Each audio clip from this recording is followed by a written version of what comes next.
rais wa Jamhuri ya Muungano wa Tanzania, akiweka rekodi ya kuwa mwanamke wa kwanza kushika nyadhifa hiyo ya juu zaidi nchini Tanzania. Unajua kwenye uongozi. Juzi Jumapili tulikuwa na mtu mmoja kanisani pale.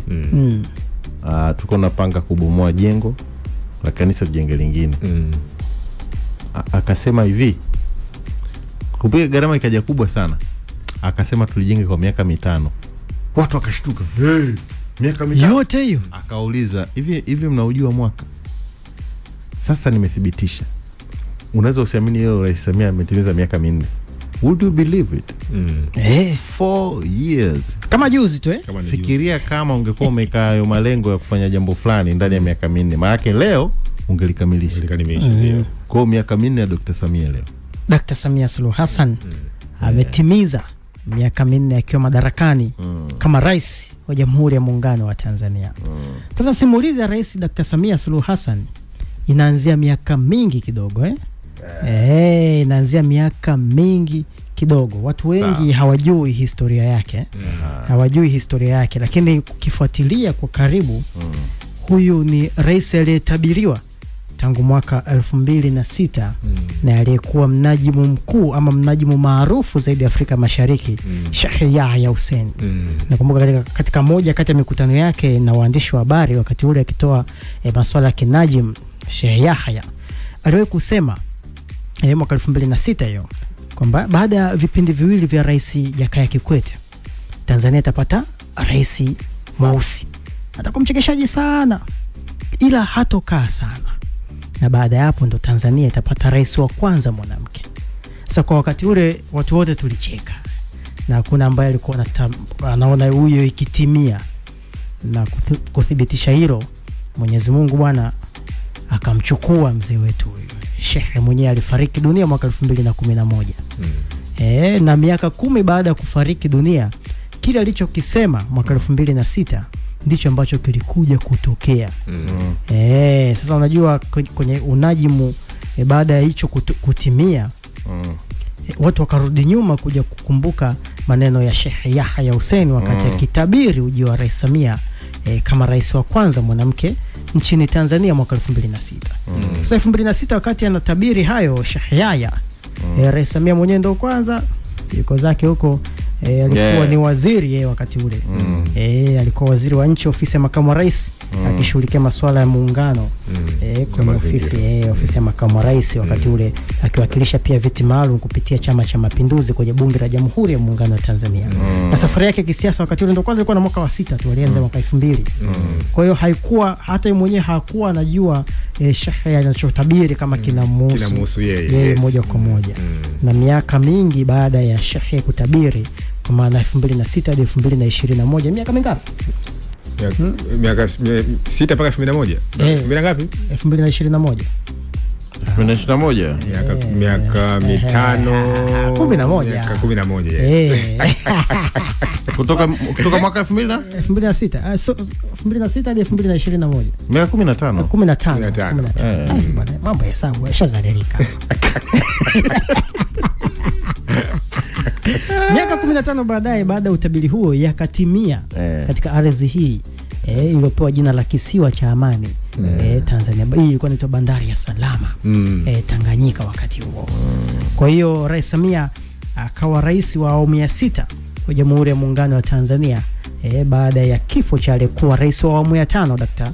John Pombe Magufuli mwaka 2021, na siku na tarehe kama ya leo ndio aliapishwa rasmi. Sasa katika miaka 4 ya Rais Samia bwana, kuna mengi ya kuyasema. Ukisema uzembe utachanganyikiwa hapa. Na bado unajua kuna mengine yanaendelea kufanya kwa serikali, bado inaendelea kuyatekeleza. Ila leo kwa kipekee nataka tuangalie sekta ya afya. Katika eneo la afya. Kwa nini unajua tumechagua sekta ya afya? Unajua wakati Rais Samia anaingia madarakani mwaka 2021, kulikuwa kuna shida kubwa. Nchi ilikuwa kwenye simanzi. Katika simanzi ambayo ilikuwepo wakati ule Rais anaingia madarakani, raia wake wengi walikuwa wanapitia kipindi cha mkubwa cha msongo wa mawazo.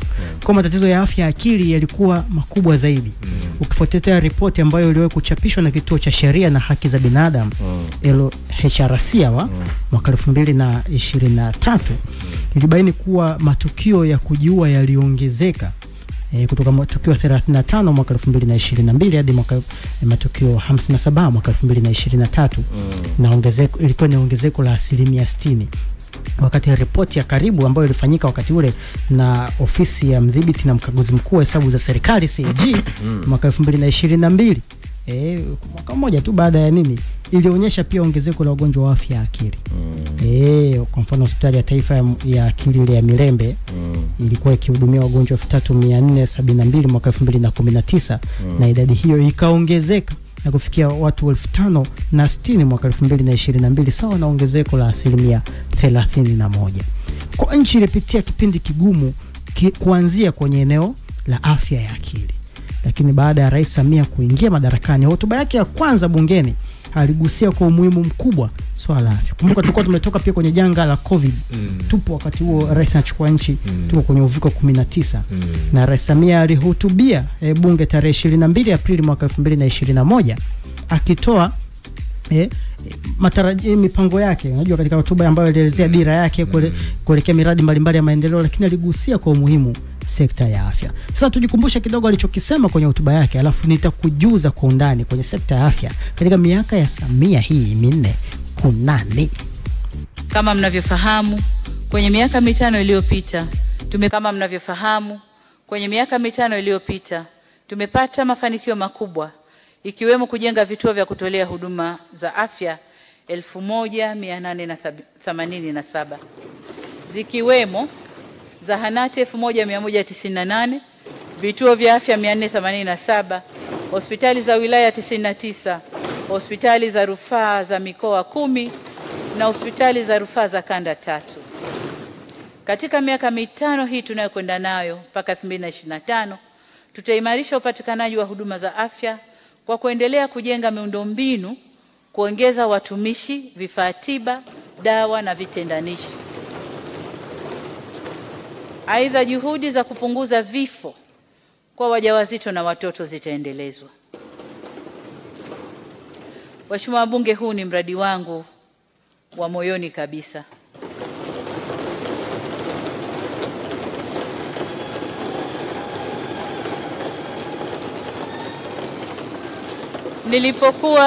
Nilipokuwa makamu wa rais, nilizindua kampeni ya Jiongeze Tuwavushe Salama, ili kutilia mkazo uwajibikaji wa wadau wote katika kupunguza vifo vya mama na mtoto. Binafsi huwa nasikitika sana kuona kina mama wanakufa wanapojifungua kwa sababu ambazo zinaweza kuzuilika.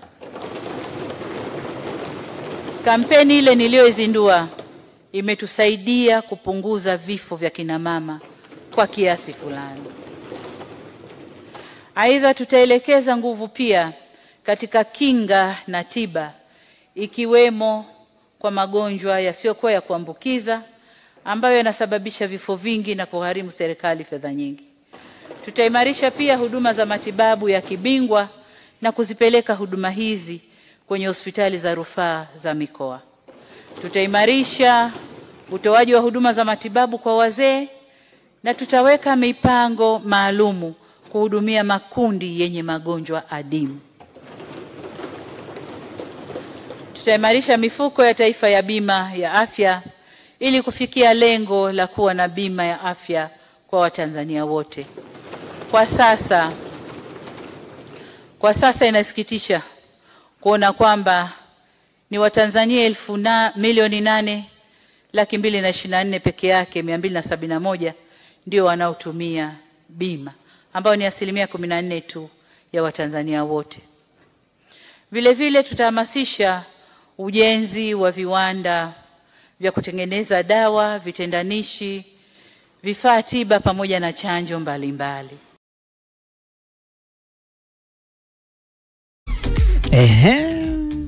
Namsikia hapo Rais Samia huyo akizungumza bungeni wakati ule kwenye hotuba yake hiyo, na hii ilikuwa ni siku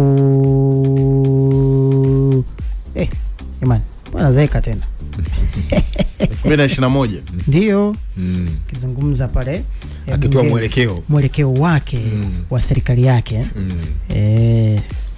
katika hotuba hiyo ambayo ilibeba matumaini makubwa kwenye sekta ya afya. Sasa nataka niwapitishe katika hayo aliyoyasema na jinsi ambavyo serikali yake imetekeleza katika miaka hii 4 ya uongozi wake madarakani, hususan katika eneo hili la afya. Mambo kwa takwimu. Sawa. Hamna bra. Sawa. Sasa tuanzie katika eneo la ongezeko la vituo vya kutolea huduma za afya. Ambayo wamesema ilikuwa moyoni mwake. Sawa. Tuanze hapa sasa. Idadi ya vituo vya kutolea huduma za afya wakati akiingia madarakani hii imeongezeka kutoka vituo 8549 mwaka 2021 hadi kufikia vituo 9660 mwezi huu March mwezi March kama huu mwaka 2024 ambayo ni sawa na ongezeko la vituo 1061 sawa na 12.4%, ambao ongezeko hili sasa limewezesha 80% ya Watanzania kupata huduma za afya ndani ya kilomita 5 tu kutoka makazi yao. Yani sasa hivi umbali wa kutoka kwenye kituo cha afya ni walau wastani wa kilomita 5 ulipo makazi yako na kituo cha afya. Yale ndo makazi ambayo tuseme ni mbali zaidi. Kilomita 5. Kwenye eneo la uboreshaji huduma za uchunguzi kabla mwaka 2021 kulikuwa na mashine za MRI, unazijua zile? Nazijua. Mimi nishafanya sana MRI.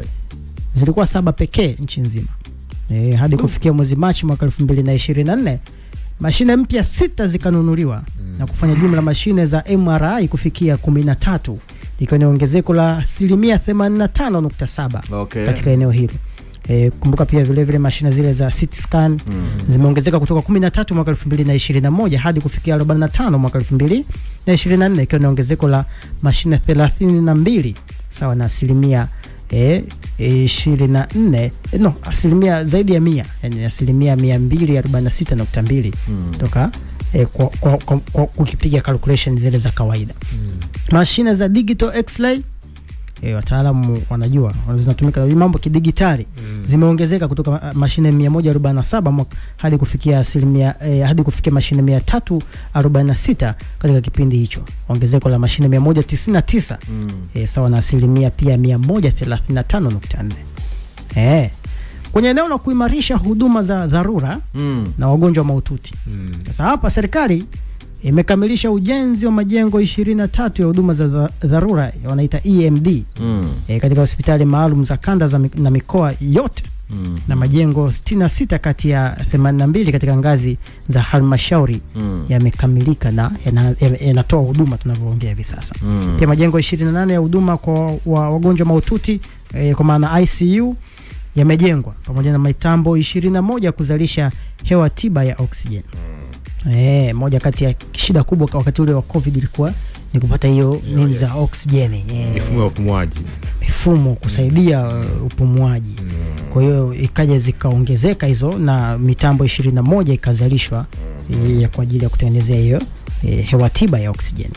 Ongezeko la vitanda vya kulaza wagonjwa, idadi ya vitanda vya kulaza wagonjwa katika vituo vya kutolea huduma za afya nayo imeongezeka kwa kutoka 86,131 mwaka 2021 wakati Rais Samia kiingia hadi kufikia 126,209 mwezi Machi mwaka 2024, ikiwa ni ongezeko la vitanda 40,078 ambalo ni sawa na asilimia 46.5. Na pia katika upande wa ajira kwa watumishi wa sekta ya afya katika kipindi cha wastani wa miaka 3 ukitoa mwaka huu, takwimu za mwisho inaeleza kuwa serikali iliajiri watumishi wa kada mbalimbali za afya 17,137, hatua ambayo inalenga pia kuboresha utoaji wa huduma hizo muhimu katika eneo la upande wa afya. Huko na mapinduzi sana. Kuna swali? Mimi swali sina. Ila nachoweza kukiona ndani ya miaka 4 ukijaribu kufuatilia tuna aina ya kiongozi ambaye ana vision fulani Katika kila eneo ukitaka tuseme ukweli, Rais Samia ana maono fulani. Toka anapata hamu ya kufanya siasa, alipokuwa anataka kuingia kwenye siasa, hamu yake kubwa ilikuwa ni kwenda baada yeye alikuwa anafuatilia kupambania. Kuna mambo anataka kwenda kupambania. Unaona kama mbunge, alitaka kufanya kama mbunge, lakini alivyoingia akawa sehemu ya serikali, waziri. Kwa hiyo ikamuuma kwamba sasa tutapambanaje, inabidi nikaa. Lakini tafsiri yake ni kwamba kuna vitu vingi sana alikuwa anavielewa katika muktadha wa changamoto za wananchi. Amefanya kwenye NGOs. Unajua kwenye NGOs anafanya moja kwa moja na wananchi. Kwa kinachotokea ni sijui wanachukuaje ya maoni. Watu huwa wana doubt sana, wana mashaka sana na watu wanaomzunguka rais. Ukijaribu kuangalia ni maono mangapi ya rais yamezaa matunda. Kwa mfano, ameleta tume ya haki jinai. Imekuja na mapendekezo. Nini kinaendelea? Haki jinai, kuna haki jinai kweli kweli? Watu hawakamatwi ovyo ovyo. Kesi, mlolongo wa kesi kubwa haziendi kwa muda mrefu. Masuala ya upelelezi yanafanywa kazi. Kuna kesi moja tuliripoti hapa, yule mtoto Nyasimwe somebody yule afanywa nani, inaenda muda, yani kuna kesi naona bado mwenendo wa kesi ni yule. Kiongozi wa nchi ana maono yapi? Watekelezaji wana maono yana gani? BBT, kiongozi wa nchi ana maono gani? Watekelezaji wa miradi kama BBT wana maono gani? Vijana BBT wako wanafanya nini? Nani anatupa taarifa? Sawa juzi kaongea kwamba anatamani vijana wakae kwenye nyumba za bei nafuu. Mkakati ni upi? Yaani kuna vitu kimuona kama kiongozi, kuna vitu anataka viende. Ni mwana mageuzi. Mwana mageuzi fulani. Lakini who is there? Nani yuko pale kumsoma kwamba kocha wetu anataka mfumo wa 4-4-2? Hajatuambia tupaki basi. Sawa. Naye yeye kazi yake ni kuimplement. Yaani ni topu. Ushanifahamu? Yeye kazi yake ni kutoa mwelekeo. Kutoa hiyo dira, vision. Unaona? Mipango kazi mikakati. Ameunda kikosi cha rais kuchunguza masuala ya kodi. Kinaongozwa na Balozi Ombeni Sefue. Kiko wapi? Kinafanya nini? Feedback ni lini? Sawa. Kaunda tume kuchunguza magorofa. Kuna bei unacheka. Unajua?